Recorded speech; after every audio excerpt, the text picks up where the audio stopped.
Hello, good day to you in the name of our Lord Jesus Christ. Welcome to Marriage Tips. I am Pastor Dr. Samuel Oluseyi Afolabi. I know this program will give a great blessing to you in the name of Jesus.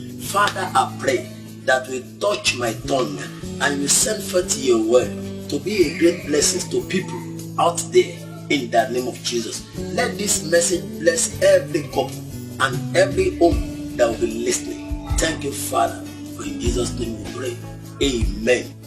I've been bringing a new series of teachings to us since last week on the topic learning from Bible couples. Learning from Bible couples. And I started with the first couple in the Bible. That is Adam and Eve. Adam and Eve. I spoke to us about Adam and Eve, that they were in the garden of comfort, in the garden of Eden. God created them there. They were naked, but they were satisfied. They had no clothing on them, they were satisfied. They had no child, no children, you remember, yet they were contented. They had, whatever they could eat in the garden of Eden. Everything was going fine. They were enjoying divine presence. God usually visited them at the cool of the day to have fellowship with them. Everything was going fine until the devil, Satan, through the serpent, entered into that family and brought in, an abrupt end to their joy. It is very, very unfortunate. And I told you last week that Satan usually comes in a form that we will not be able to know that is the one Satan did not appear himself. He entered into the serpent and motivated the serpent, instigated the serpent, turned from who he was into serpent in order to deceive Eve. And you know the rest of the story. And I did one that whenever Satan wants to bring confusion in between a man and his wife, he doesn't usually come in his usual form. He comes through friends, through associates, through in-laws, through colleagues, through church members, and so on and so on. So you must learn to discern every appearance of the devil through these people to destroy our families. Today I want to continue along that line. I want to tell us some things we must take note of in this family, if such that happened to them will not happen to us. So number one thing I want you to take note in the family of Adam and Eve is the non-availability of Adam. Where was Adam when Satan came to tempt his wife? Where was he?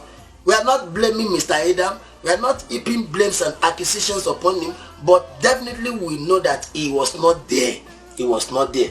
And that was the real reason why God established marriage. What am I saying? Companionship, fellowship, togetherness is needed in marriage.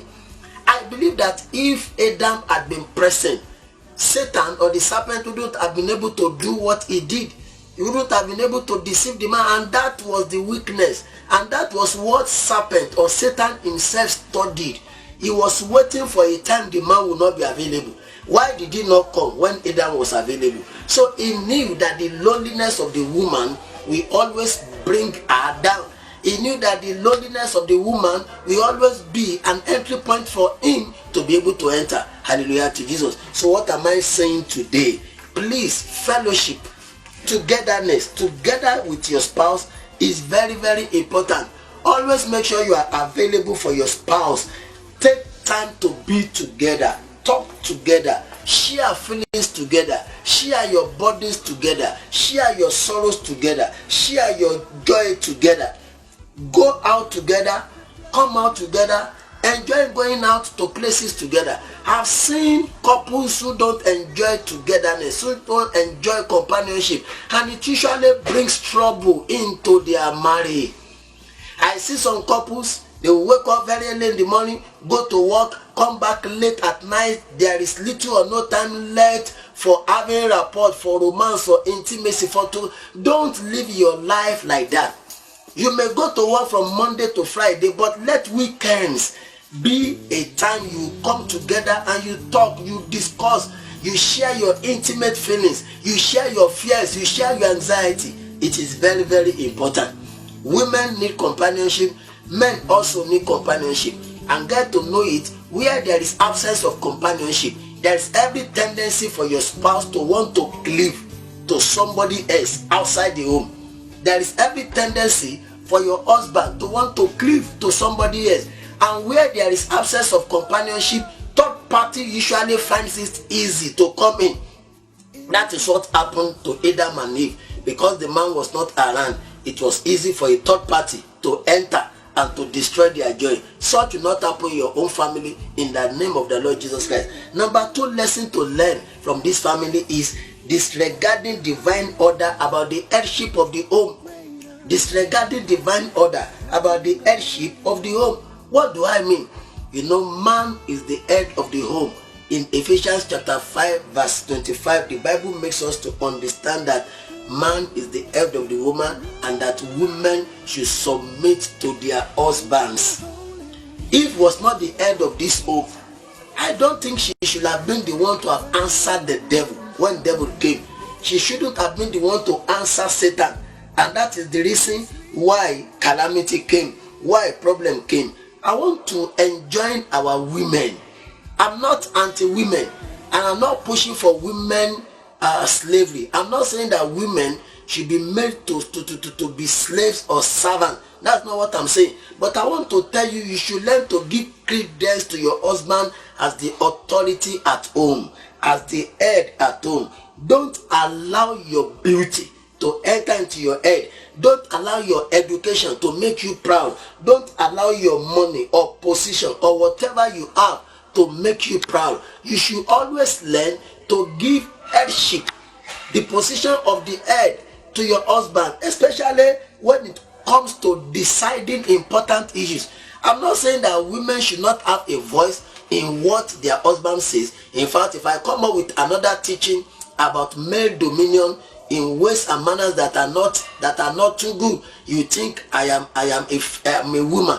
So I support our women. But what I'm saying is that we should give preference to what the word of God says about who is the head at home. Hallelujah to Jesus. And one more thing before I close today is disregard for God's word, as we see it in this family. Disregard for God's word. God told them, you should not touch that particular tree. Of the tree of the knowledge of good and evil, God told them, you shall not touch it. So that is a divine order, divine instruction, or divine injunction about what God wants for them. But Eve went against it. Instead of believing God, he decided to believe the devil. Instead of believing God, he decided to believe Satan. So she did not allow the word of God to rule that home any longer. She did not allow the word of God to rule her life and the life of her husband. I want to ask you, my viewers and my listeners, whose words take precedence in your marriage? Upon whose words are you directing the affairs of your home? Is it on the word of God? You know, this word of God, the Bible, is the manual for marriage, as given by the author of marriage himself. But we discover that many people have abandoned the words of God as regards marriage. Now they give to the words of their parents. Unbelieving parents, parents who do not know God, parents who are not born again, parents who are not sanctified. And there might be parents who are born again, who are sanctified, but when they give you contrary advice to the word of God, you don't take it, you don't follow it. Hallelujah to Jesus. Whose standard are you following in your home? Whose words are you following in your home? For example, the word of God about submission of the wife, are you following it? The word of God about oneness, are you following it? The word of God about openness. The Bible says, and the two of them were ashamed. They were naked and they were not ashamed. They opened up to each other. Are you following the word of God about openness and intimacy in your marriage? Do you open yourself to your husband or to your wife? Your financial transactions, your dealings with people outside, your relationship with third parties, your relationship with other sex outside. Do you open up to your spouse? Do you give precedence to the word of God in your family? Hallelujah to Jesus. Allow only the word of God to rule your home. Allow only the word of God to rule your life. Allow only the word of God to rule your marriage, and it shall be well with you. I want to close here today, and I want to pray for you. But before that, I want you to remember, let us learn from these couples. Those vital lessons, learn them. Please learn them. Make sure you are always available with your partner, companionship. Number 2, don't disregard the word of God about headship at home. Number 3, rule your family based on the word of God, not on your own ideas, not on the ideas of your friends that are anti-scriptures, not on the ideas of the society, not on what the society says, societal beliefs, traditional beliefs, which are not in line with the word of the Lord. It shall be well with you in the name of Jesus. I pray for you, your marriage will not break up. I pray for you that God will give you the wisdom to order your home around. I pray against satanic interference in your house. Satan shall not be able to enter into your marriage and into your home in the name of Jesus. The peace of that home shall not be disrupted in the name of Jesus. Your joy and your harmony shall not be disrupted by the devil in the name of Jesus. There will be peace in your marriage. There will be joy in your marriage. There will be harmony in your marriage in the name of Jesus. It is well with you. For in Jesus' mighty name I have prayed. Amen. I want to implore you to please share this video with your friends so that it can be a blessing to them. God bless you in Jesus' name.